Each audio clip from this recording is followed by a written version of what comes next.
Olá pessoal, engenheiro Fábio da empresa Fast Consultoria, e no Dica da Semana de hoje estaremos falando sobre a evolução das normas regulamentadoras.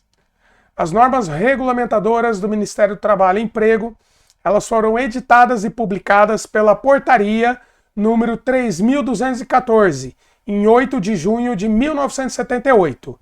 Então, o nascimento de fato das normas regulamentadoras foi no ano de 1978. Atualmente, nós temos 38 normas regulamentadoras e cada norma regulamentadora ela trata sobre um assunto específico. Por exemplo, a NR6 trata sobre equipamento de proteção individual, a NR7 trata sobre PCMSO, NR15 trata sobre questões de insalubridade, NR35 trabalha em altura, NR33 espaço confinado. Então, cada temática possui uma norma regulamentadora. E essas NRs, elas surgiram em decorrência dos diversos problemas existentes ligados à segurança e saúde dos trabalhadores de uma forma geral. Mas vamos fazer uma linha do tempo e compreender toda a evolução histórica dos aspectos relacionados à segurança do trabalho.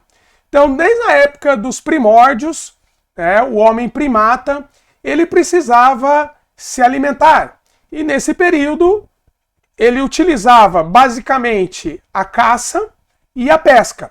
E muitas vezes esse homem primata, manuseando utensílios, lapidando uma pedra, ele sofria ferimentos. E percebeu-se nesse período a existência do risco ou do perigo que é inerente a qualquer atividade humana. Os tempos foram passando e aí nós chegamos na época dos artesãos.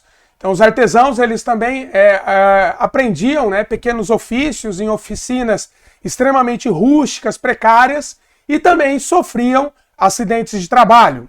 Os tempos foram evoluindo e aí nós chegamos na época da Revolução Industrial, em meados do século XVIII na Inglaterra. Como o próprio nome já fala, foi a Revolução das Indústrias. A Revolução Industrial ela foi impulsionada por um camarada chamado James Watt, o James Watt, e esse camarada ele criou a máquina a vapor.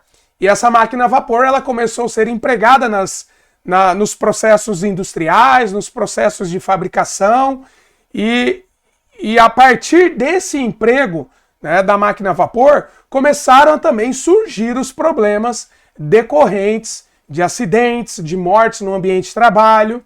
E aí, em razão desses acontecimentos, observou-se e verificou-se a necessidade do desenvolvimento e implementação de normas de segurança do trabalho. E aí, em 1978, surgiram as famosas normas regulamentadoras.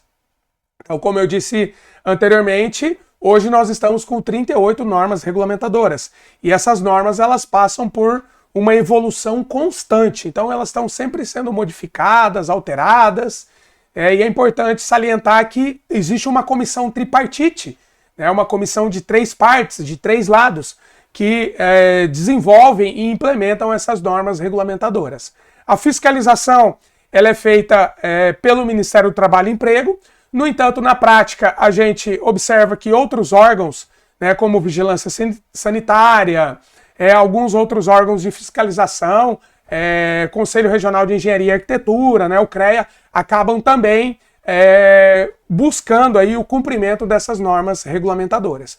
Ela deve ser aplicada em qualquer organização, então pode ser uma empresa de pequeno, de grande porte, ela precisa aplicar e implementar essas normas de segurança. E um outro aspecto fundamental é que existe uma ligação, ou seja, essas NRs elas são interligadas com a CLT, Consolidação das Leis de Trabalho, e também o Código Civil e o Código Penal. Mas por que o Código Civil e o Código Penal?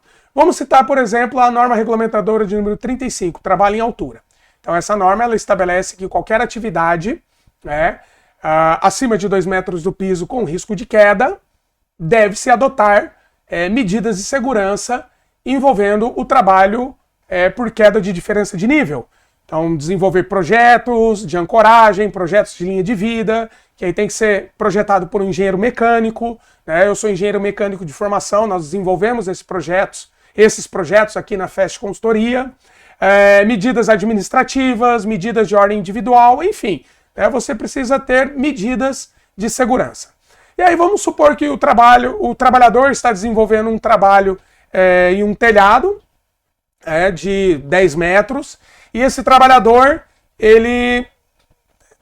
a empresa não adotou, né, um projeto de linha de vida, um projeto de ancoragem, não treinou esse trabalhador, não forneceu equipamento de proteção individual, e esse trabalhador veio a sofrer uma queda e faleceu.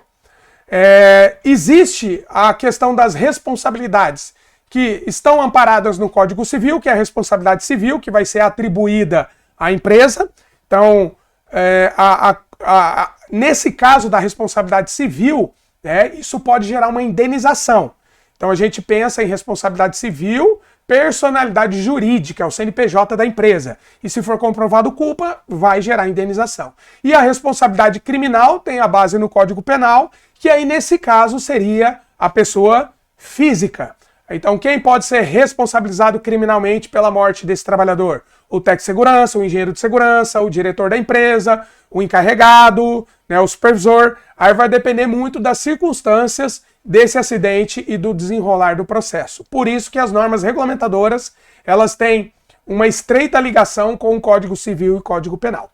Muito obrigado e até o próximo Dica da Semana.